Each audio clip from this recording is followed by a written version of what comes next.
3 kilometre ஒன்ன CM தமிழ்நாட்டுல இந்தியாவிலே ஒரே சிஎம் நம்மளுடைய சிஎம் திரு சி ஜோசப் விஜயகாந்த் தான். அமைச்சர் என்னென்ன கதையை அடிச்சு விடுறாரு பாத்தீங்களா? இந்தியாவிலேயே மாரத்தான்ல ஓடுற ஒரே முதலமைச்சர் ஜோசப் விஜய் தானா? என்ன கதை, என்னென்ன கதையை அடிச்சு விடுறாங்க பாத்தீங்களா? ஓடுனது வெறும் 3 கிலோமீட்டரு. ஆனா இவங்க விடுற ரீல் பாத்தீங்கன்னா 3000 கிலோமீட்டருக்கு ரீலை விட்டுட்டு இருக்காங்க. இந்த டிவிக்கேல மொரட்டு பொய்ய கூட உண்மை மாதிரியே பேசக்கூடிய கெப்பாசிட்டி அமைச்சர் ஆதவ் அர்ஜுனாவுக்கு இருக்கு.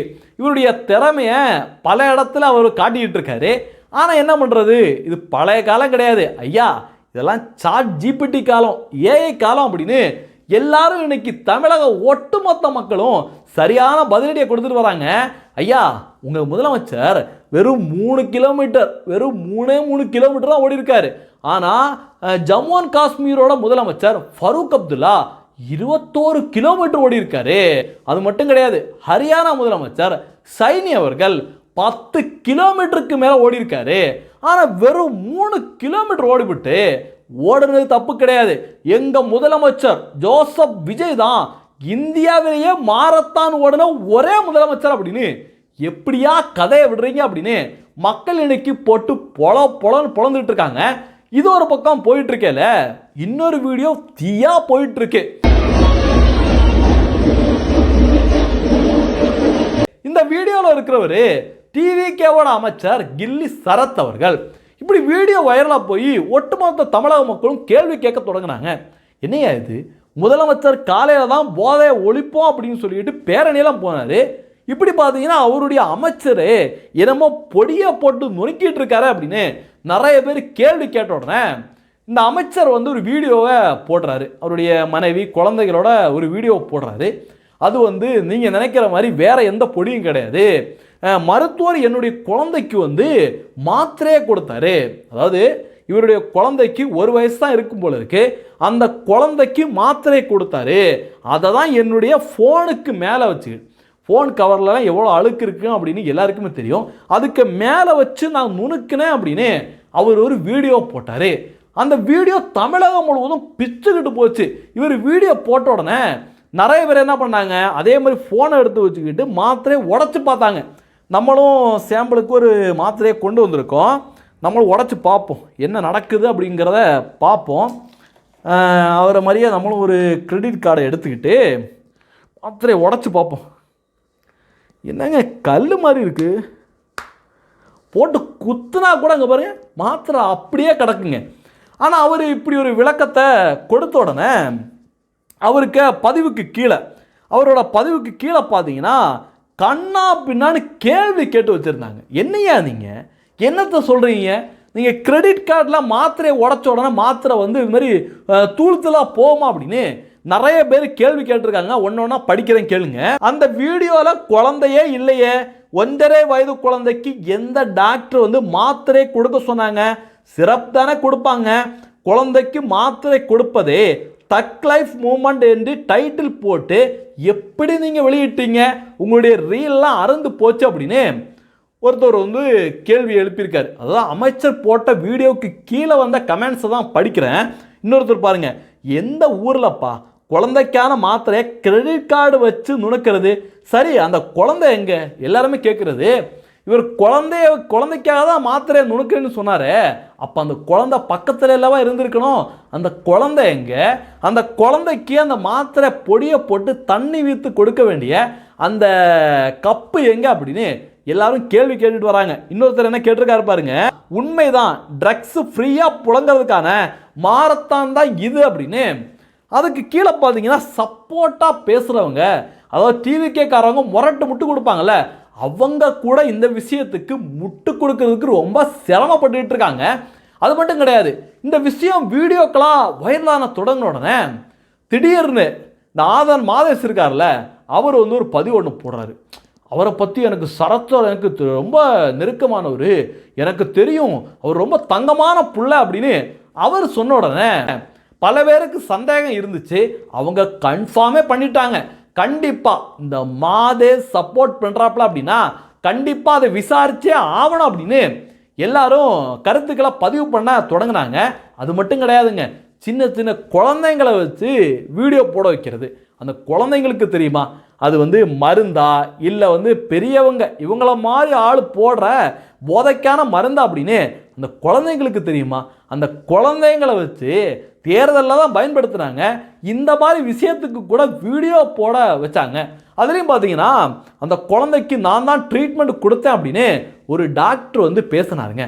அந்த டாக்டர் சொன்னதை பார்த்த உடனே அடேங்க அப்பா, உண்மையிலேயே நான்லாம் அப்படியே மிரண்டு போயிட்டேன். அவர் என்ன சொல்கிறாரு, நான் ஏன் தெரியுமா அந்த குழந்தைக்கு வந்து சிறப்பு கொடுக்கல, அது வந்து சிறப்பு கொடுத்தா அந்த குழந்தைக்கு ஒரு வாட்டி கொடுப்பாங்க, 2 வாட்டி கொடுப்பாங்க, அது வேஸ்ட்டாக போயிடும், அதனால தான் மாத்திரையை கொடுத்தேன், ஏன்னா உங்களுக்கு பணம் செலவாகும்ல அப்படின்னு அந்த டாக்டர் முட்டு கொடுக்குறாரு. பெரிய அவர்களுக்காக, அதாவது அவர்களுக்கு எந்த விதமான பண விரயம் ஆகக்கூடாதுன்ற பட்சத்தில் அந்த குழந்தைக்கு வந்து ஆண்டன் சட்ரான் எம்டி மூத்த சிறப்பு எழுதி கொடுத்தாங்க. ஒரு வேளை 2 வேளை கொடுத்துட்டு மீதி அவங்க கொடுக்க போகிறதில்ல.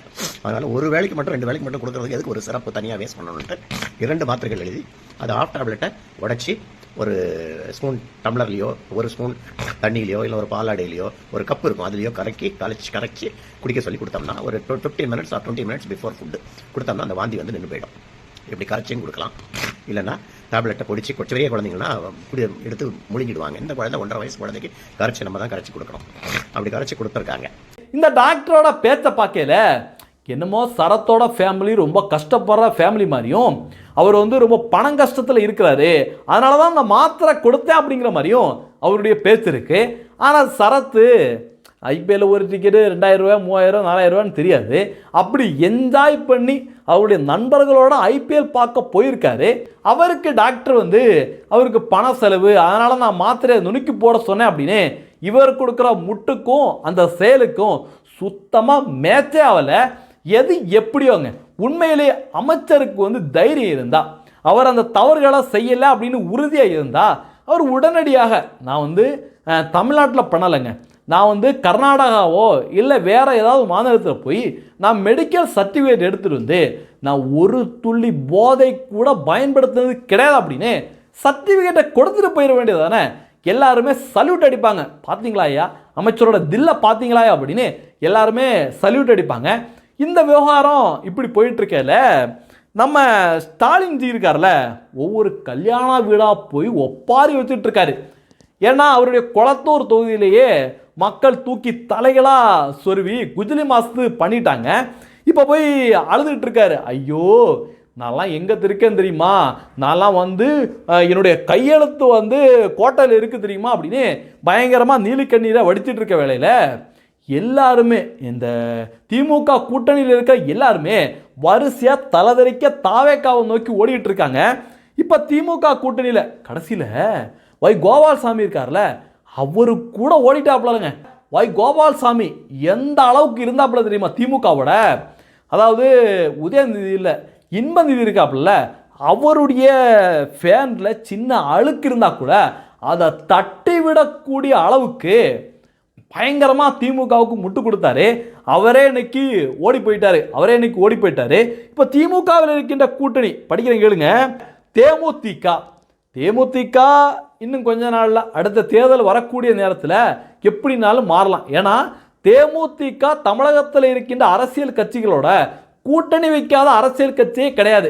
அந்த அளவுக்கு ஒரு கட்சி தேமுதிக. அடுத்து பார்த்தீங்கன்னா மனிதநேய மக்கள் கட்சி, மனிதநேய ஜனநாயக கட்சி, கொங்கு நாடு மக்கள் தேசிய கட்சி, முக்கலத்தோர் புலிப்படை, தமிழர் தேசம், SDPI, இவங்களுக்கெல்லாம் பார்த்தீங்கன்னா எம்எல்ஏவே கிடையாதுன்னு நினைக்கிறேன். மனிதநேய மக்கள் கட்சிக்கு மட்டும் ஒரே ஒரு எம்எல்ஏ இருக்குன்னு நினைக்கிறேன். அவர் கூட புலம்பிட்டு இருந்தாப்புல, எங்களுக்கு நாங்கள் தனி சின்னத்தில் போட்டிட்டா நாங்கள் வந்து தாவேக்காவோட போயிருப்போம் அப்படின்னு அவரு கூட புலம்பிட்டு இருந்தாப்புல.